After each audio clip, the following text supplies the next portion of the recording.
मराठी मातृभाषा चॅनलवर आपले स्वागत। आज आपण शिकणार आहोत इयत्ता 6वी या पुस्तकातील 4 नंबरची कविता गवत फुला रे गवत फुला या कवितेचे स्पष्टीकरण। मुलांनो, या कवितेचे कवी आहेत इंदिरा संत। तर आधी आपण ह्या कवीविषयी थोडंसं जाणून घेऊयात। श्रीमनाचा हळुवारपणा व्यक्त करणाऱ्या कवयित्री शैला, मेहंदी, मृगजळ, रंगबावरी, बाहुल्या, गर्भ रेशीम इत्यादी कविता संग्रह तसेच अंगत पंगत, गवत फुला, मामाचा वाडा हे बाल कविता संग्रह प्रसिद्ध आहेत इंदिरा संत या कवितेचे। श्यामली, कदली आणि चेतू हे कथा संग्रह सुद्धा प्रसिद्ध आहेत।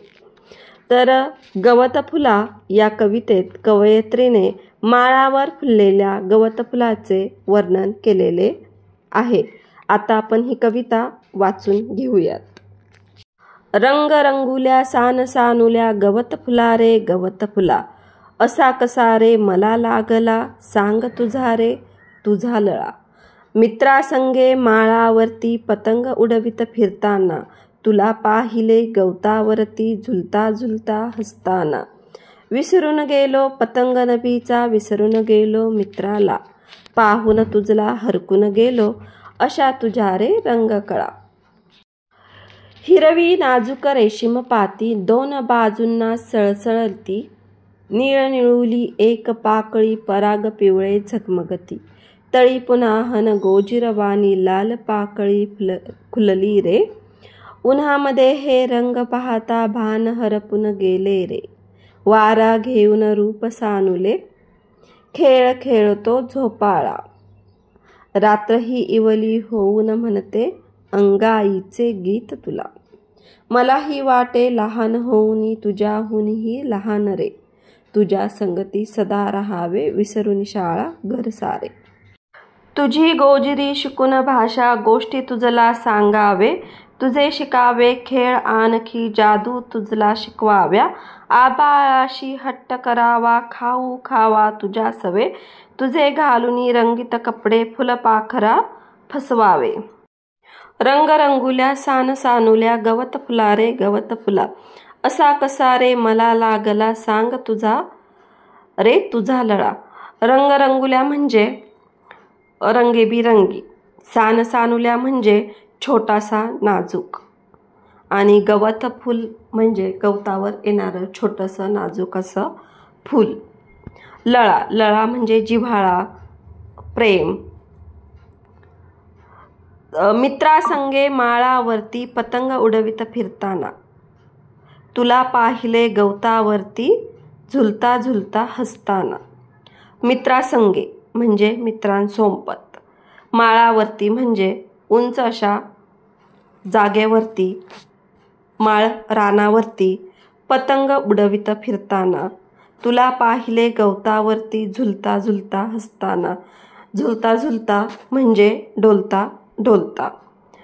तर कवीने इथे गवत फुलाचं असं वर्णन केलेलं आहे की माळ रानावरती पतंग उडवत उडवत मी तुला पाहिलं आहे, आणि रंगेबिरंगी आणि इवल्याशा छोट्याशा गवत फुला मला तुझा लळा लागला आहे।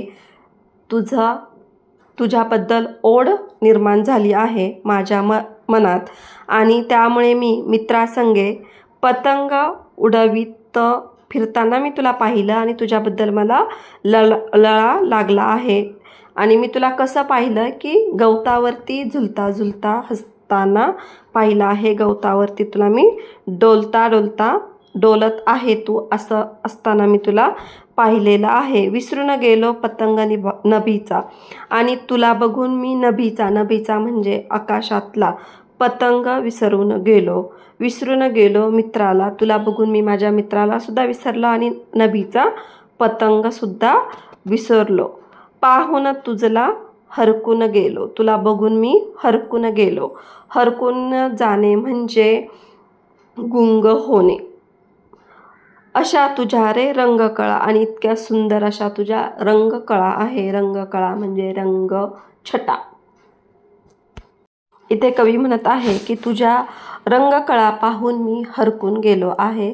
रंगकळा म्हणजेच रंगछटा, आणि रंगछटा बघून मी भान हरपून गेलो आहे. हरकून म्हणजे भान हरवून जाणे. भान हरवून गेलो आहे. हिरवी नाजूक रेशीम पाती दोन बाजूला सळसळती, निळ निळुली एक पाकळी पराग पिवळे झगमगती. तळी पुन्हा अन गोजिरवाणी लाल पाकळी खुलली रे, उन्हामध्ये हे रंग पाहता भान हरपुनी गेले रे. हिरवी नाजूक रेशीम पाती. रेशीम पाती म्हणजे हिरवी पाने. दोन बाजूला सळसळती, निळ निळुली म्हणजे निळ्या रंगाची एक पाकळी, पराग पिवळे झगमगती. तळी म्हणजे तळात. पुन्हा अन गोजिरवाणी म्हणजे सुंदर. लाल पाकळी खुलली रे, उन्हामध्ये हे रंग पाहता भान हरपुनी गेले रे. हरपून म्हणजे मग्न होणे, दंग होणे. तर इथे कवी म्हणत आहे की हे गवत फुला, हिरवी नाजूक रेशीम पाती, तुझी दोन हिरवी नाजूक अशी रेशीम पाती दोन्ही बाजूंना, तुझ्या फुलाच्या दोन्ही बाजूंना काय करत आहे, सळसळत आहेत. आणि निळ निळुली एक पाकळी, आणि एक निळ्या रंगाची पाकळी आहे आणि त्याच्यामध्ये पराग पिवळे झगमगते. त्या पाकळीमध्ये पिवळ्या रंगाचे पराग झगमगत आहे. तळी पुन्हा रे गोजिरवाणी.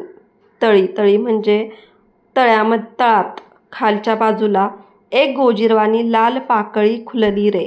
अजून एक नवीन लाल पाकळी काय होत आहे, खुलत आहे.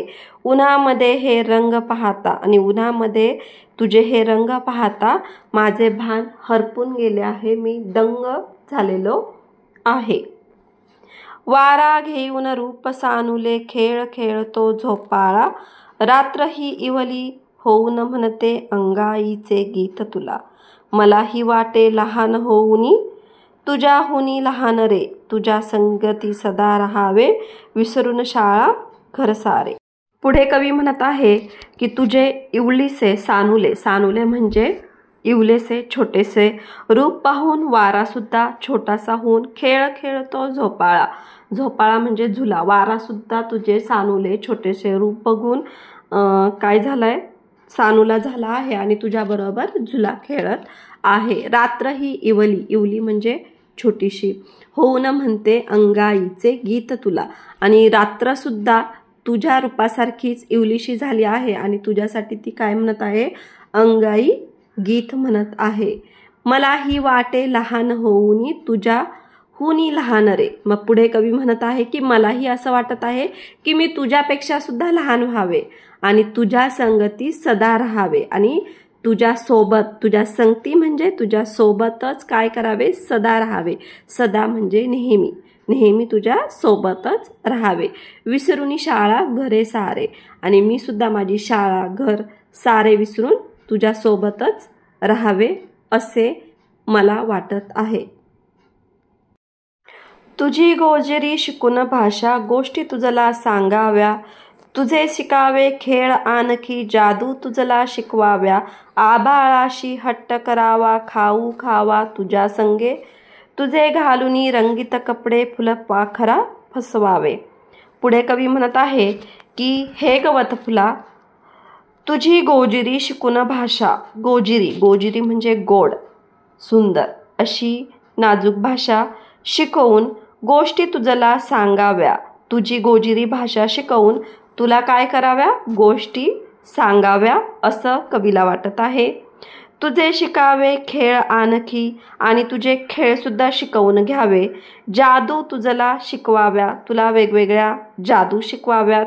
आभाळाशी हट्ट करावा आणि आबाळाशी सुद्धा काय करावा, तुझ्यासारखा हट्ट करावा. खाऊ खावा तुझ्या सवे आणि खाऊ सुद्धा तुझ्या सवेच खावा असे कवीला वाटत आहे. तुझ्या सवे म्हणजे तुझ्या सोबत, हट्ट म्हणजे हट्ट करणे, आबाळाशी हट्ट करणे, आकाशाशी हट्ट करणे. तुझे घालूनी रंगीत कपडे आणि पुढे कवीला काय वाटत आहे की कवी पुढे गवत फुलाला म्हणत आहे की मी तुझे रंगीत कपडे घालावे आणि फुलपाखरा फसवावे आणि तुझे रंगीत कपडे घालून इतकं तुझ्यासारखं दिसावा की फुलपाखरू सुद्धा फसलं पाहिजे आणि फुलपाखराला सुद्धा फसवावे असे कवीला वाटत आहे. मुलांनो, अतिशय सुंदर असे गवत फुलाचे वर्णन कवीने या कवितेत केलेले आहे. तुम्हाला नक्कीच ही कविता आवडली असेल. ही कविता तुम्ही संपूर्ण लिहून काढा आणि मोठ्याने वाचा. खूप सुंदर अशी ही कविता आहे. तुम्हाला जर हा व्हिडिओ आवडला असेल तर आपल्या मराठी मातृभाषा या चॅनलला लाईक, शेअर, सबस्क्राईब नक्की करा. थँक्यू.